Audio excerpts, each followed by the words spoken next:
অসমৰ বিভিন্ন অঞ্চলৰ পৰা অহা অনুসূচিত জনজাতি সমাজ আৰু সাংস্কৃতিক সংগঠনৰ প্ৰতিনিধি শিল্পী আৰু চিন্তাবিদসকলৰ অংশগ্ৰহণেৰে যোৱা 11 আগষ্ট দেওবাৰে ডিব্ৰুগড় জিলা পুথিভঁৰাল প্ৰেক্ষাগৃহত অসম জনজাতি সাংস্কৃতিক মহাসভাৰ বিশেষ সাধাৰণ সভা আৰু সাংস্কৃতিক অনুষ্ঠান অনুষ্ঠিত হৈ যায়। সোণোৱাল কছাৰী সাংস্কৃতিক সমাজ আৰু সোণোৱাল কছাৰী স্বায়ত্তশাসিত পৰিষদৰ বদান্যতাত অনুষ্ঠিত এই বিশেষ সাধাৰণ সভাখন পুৱা 10 বজাত সোণোৱাল কছাৰীসকলৰ আৰাধ্য খ্ৰিং খ্ৰিং বাইথ দেৱতালৈ সেৱা আৰু শ্ৰদ্ধাঞ্জলি জনাই সোণোৱাল কছাৰী সমাজ তথা অধিৱেশনৰ আদৰণি সমিতিৰ সভাপতি ডক্টৰ জিতেন্দ্ৰনাথ বৰা আৰু অসম জনজাতি সাংস্কৃতিক মহাসভাৰ সভাপতি দেবেন্দ্ৰনাথ বসুমতাৰীয়ে শ্ৰদ্ধাঞ্জলি জ্ঞাপনৰ পিছত অনুষ্ঠিত বিষয় বাছনি সভাত সভাপতিত্ব কৰে অসম জনজাতি সাংস্কৃতিক মহাসভাৰ সভাপতি দেবেন্দ্ৰনাথ বসুমতাৰীয়ে।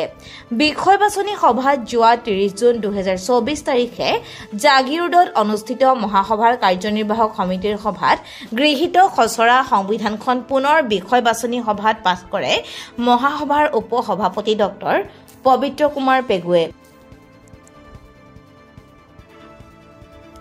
উপস্থিত বহুগৰাকী বিশিষ্ট ব্যক্তিয়ে সংবিধানখনৰ ওপৰত বক্তব্য আৰু পৰামৰ্শ আগবঢ়ায়। বিস্তৃত আলোচনাৰ অন্তত সংবিধানখন সৰ্বসন্মতিক্ৰমে সাধাৰণ সভাত গৃহীত হয়। সংবিধানখন গৃহীত হোৱাৰ পাছত মহাসভাৰ সভাপতিয়ে পুৰণি কাৰ্যনিৰ্বাহক সমিতিখন ভংগ হোৱা বুলি ঘোষণা কৰে। এই সভাতে গৃহীত সংবিধানৰ আধাৰত সভাত উপস্থিত সকলো সদস্যৰ সন্মতিক্ৰমে 3 বছৰৰ বাবে ৰাজ্যিক ভিত্তিত এখন কেন্দ্ৰীয় কাৰ্যনিৰ্বাহক সমিতি গঠন কৰা হয়।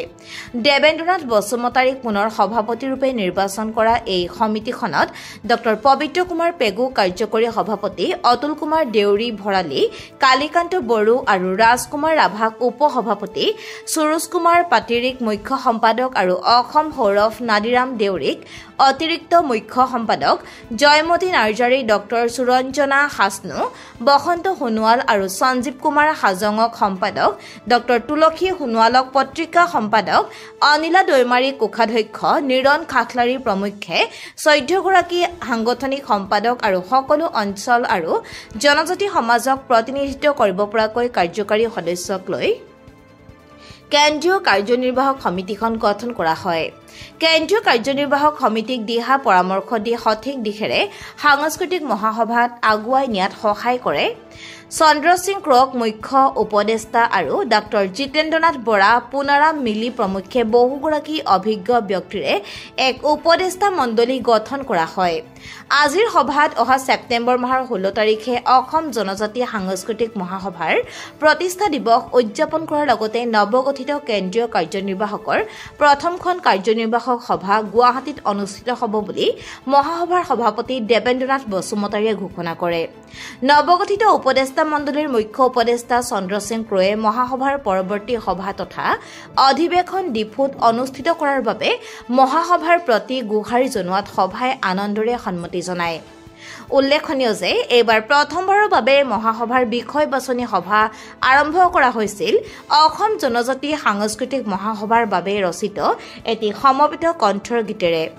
গীতটিৰ ৰচক, সুৰকাৰ আৰু সংগীত ৰচনা পৰিচালনা ডক্টৰ পবিত্ৰ কুমাৰ পেগুৰ। গীতটি পৰিৱেশন কৰিছিল দীপ্তিৰাণী পেগু আৰু তেওঁৰ সংগীসকলে। News desk report, JB news.